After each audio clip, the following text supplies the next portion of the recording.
Well, Your Excellency, the Deputy President, and all assembled distinguished guests, all protocols observed.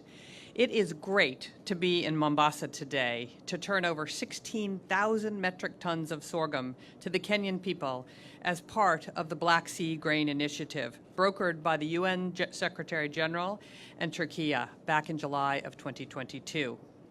Under this initiative, more than 24 million metric tons of grain and oilseeds have already been shipped worldwide, including humanitarian aid via the World Food Program for more than 800 million of the world's most food insecure people. And the United States is, as always, proud to support these initiatives. You know, a number of our distinguished guests today have mentioned this, but the impact of Russia's war on Ukraine has had devastating consequences, not only obviously for the people of Ukraine and Europe, but for millions around the globe facing food insecurity.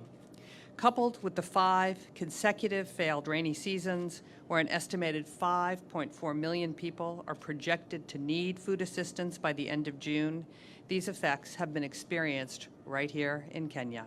The world is an interconnected place, isn't it? Countless lives have been saved through the generosity of the American people, many other NGOs and governments around the world. But there is much, much more to do.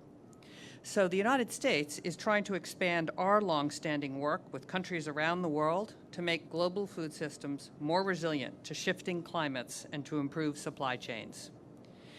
The recently launched U.S. Vision for Adapted Crops and Soils will help Africa achieve a more food-secure future by identifying the most nutritious crops in Africa and examining how they respond to extreme climate events to provide African policymakers with the information that can drive crop adaptation research and investment.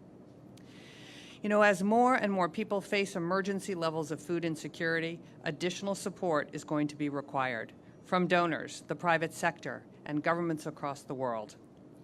And the Black Sea Grain Initiative is essential to millions of people worldwide.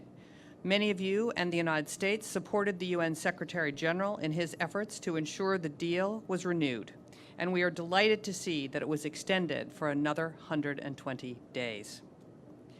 As U.S. Representative to the United Nations said on March 17th at a UN Security Council briefing on the humanitarian situation in Ukraine, as long as Russia continues to blockade Ukraine's ports, the world needs the Black Sea Grain Initiative. The Black Sea Grain Initiative slashes global food prices. It calms market volatility.